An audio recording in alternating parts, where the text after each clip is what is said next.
Vamos a hablar de Narciso. Por fin. Narciso era un hermoso joven que despreciaba el amor. Imagínense. Su leyenda es referida de diferentes maneras según los autores. La versión más conocida es la de Ovidio en la Metamorfosis. En ella, Narciso es hijo de la ninfa Liríope. Al nacer, sus padres consultaron al adivino Tiresias y este adivino, el más famoso de los mitos griegos, le respondió que el niño viviría mucho mientras no se contemplara a sí mismo. Llegado a la edad viril, Narciso fue objeto de la pasión de numerosísimas doncellas y ninfas, pero siempre permanecía insensible. Finalmente la ninfa Eco se enamoró de él, pero no consiguió nada. Desesperada entonces se retiró a un lugar solitario, donde adelgazó tanto que de toda su persona quedó solo una voz lastimera y finita. Las doncellas, despreciadas por Narciso, pidieron entonces venganza al cielo. Y bueno, Némesis, la venganza, será terrible. Némesis vengadora acudió presto e hizo que en un día muy caluroso, después de una cacería, Narciso se inclinara sobre una fuente para calmar la sed. Vio allí la imagen de su rostro, un rostro muy bello, se enamoró de ese rostro en el acto, e insensible ya al resto del mundo, se dejó morir inclinado sobre su imagen.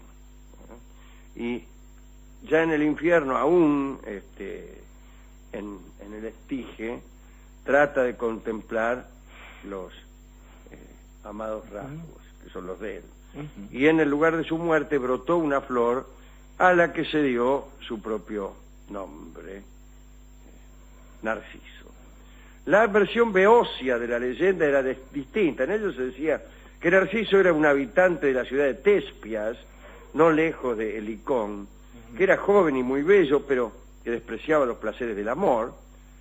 Estaba enamorado de él un joven llamado Aminias, pero él no le correspondía. Lo rechazaba constantemente y acabó enviándole una espada como presente. Aminias se suicidó con el arma ante la puerta de Narciso.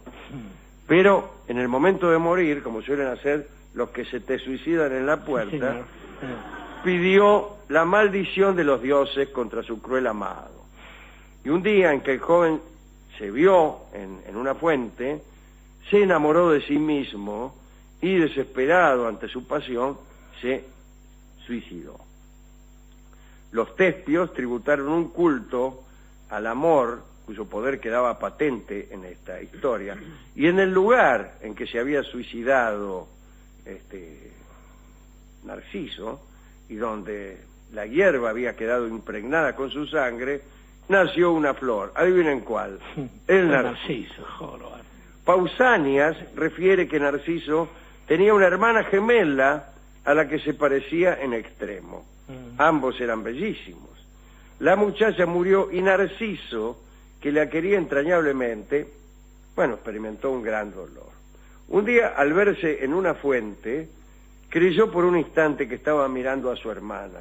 No a su hermana Doria, sino a la hermana de él. Y aquello mitigó su pena. Aunque sabía claramente que no era su hermana quien veía, se acostumbró a mirarse en la fuente para consolarse de su pérdida. Parece que esto habría dado origen a la leyenda tal como se usaba ordinariamente. Esta podría ser un intento de interpretación ebemerista del mito preexistente. Hay una tradición oscura conforme a la cual Narciso era oriundo de Eretria. Habría sido muerto por un tal épope, y su sangre habría dado nacimiento a la flor homónima. A mí me gusta más la historia tal como la refiere Rolón, citando mucho mejor a Ovidio, o como la refiere también Graves, que cita a Ovidio, pero me parece que le hace Graves unas modificaciones que me hacen preferir a la versión de Rolón. Fíjese. A ver. La bella ninfa Liríope, dice Rolón, citando a Ovidio, quedó embarazada al ser violada por el río Céfiso. El hijo que dio a luz era tan hermoso que desde el momento mismo de su nacimiento se convirtió en el objeto de amor y adoración de todas las ninfas. Preocupada por el destino del niño, su madre consultó al ciego Tiresias, que era un reconocido vidente, para que le dijera qué le aguardaba a su hijo. Y la respuesta del adivino fue la siguiente: vivirá feliz mientras no se vea a sí mismo. El tiempo pasó y Narciso fue creciendo, amado y adorado por los demás. Pero de entre todas las pasiones que generó, sobresale la de una hermosa ninfa, Eco. Es sabido que Zeus, el príncipe del Olimpo, era un dios que daba rienda suelta a sus impulsos eróticos, ya fuera con hombres o mujeres. Su esposa y hermana, Hera, intentaba en vano mantenerlo bajo control, pero el dios siempre se las arreglaba para encontrar la manera de eludir su vigilancia. Y así fue que, en cierta ocasión, Zeus le pidió a Eco que lo ayudara. La ninfa era famosa por su habilidad para relatar historias. Era una especie de Sherezad helénica. Y Zeus le encargó el trabajo de entretener con sus historias a su esposa, mientras él iba en pos de sus conquistas amorosas. Y así lo hizo Eco durante un tiempo, hasta que alguien alertó a Hera acerca de esta trampa.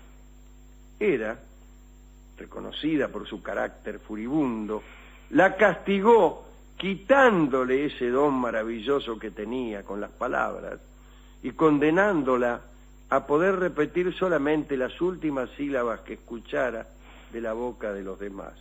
Le quitó la elocuencia.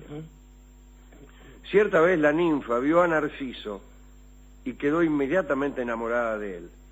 Comenzó a seguirlo sin que éste se diera cuenta, hasta que por fin decidió acercarse y confesarle su amor.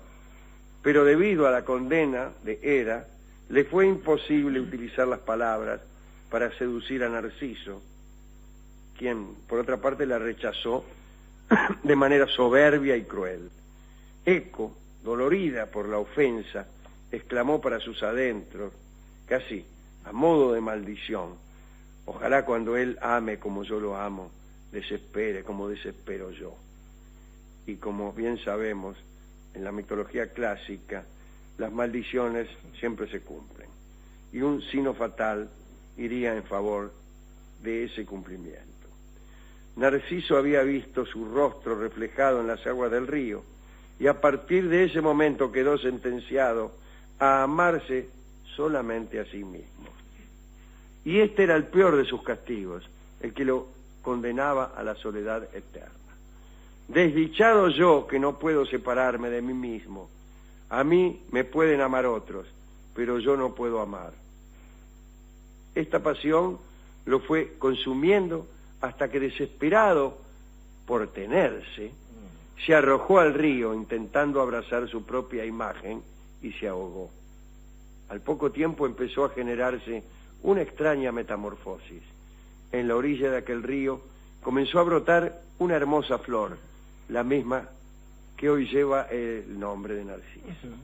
Eco, por su parte, se desintegró y se esparció por el mundo, y aún hoy podemos escuchar cuando gritamos en la cima de una montaña, en un bosque solitario o en el pasillo de un edificio, cómo ella nos responde, reproduciendo nuestras últimas sílabas y generando ese fenómeno sonoro al que justamente llamamos Eco. Eco. Eco. Eco. Eco.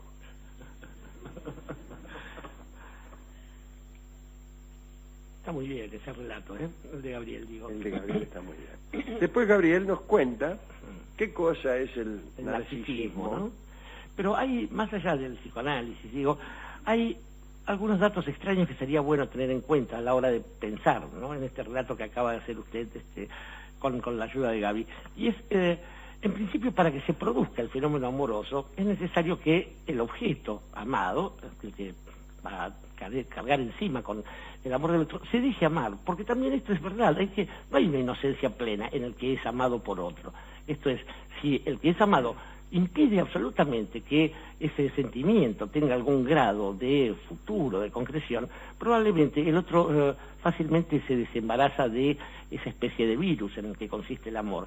Y además, digamos, eso ya lo privaría del ascetismo, pero me parece que hay una vuelta de tuerca bastante más complicada, porque hay formas del narcisismo, de este síndrome de narciso, que parecen ser vilmente más astutas. Esto es, hay algunos que cifran su destino justamente en la posibilidad de no verse nunca a sí mismos, lo cual significa que no se ven actuar, que no se ven transgredir las normas básicas del respeto o de las leyes que reinen en ese lugar que los hombres han impuesto, y que de algún modo también hacen que se funda el mito de Narciso con el mito de Eco. Esto es, que no solamente son incapaces de verse a sí mismos sin llegar a desembocar en el desenlace final, sino que además están condenados a repetir también las últimas palabras que han escuchado dicho de algún otro lado, porque también una forma de no verse es carecer de toda opinión, y que finalmente, incluso en el infierno, llegados que son al infierno, evitan un espejo por temor a que ante la primera formulación de una frase que no puedan repetir y pregunten por el culpable, el espejo les responda: ¿quién sino tú? ¿Quién sino tú? ¿Quién sino tú? ¿Quién sino tú? ¿Quién sino tú? Es la canción que va a cantar inmediatamente Edmundo Rivero.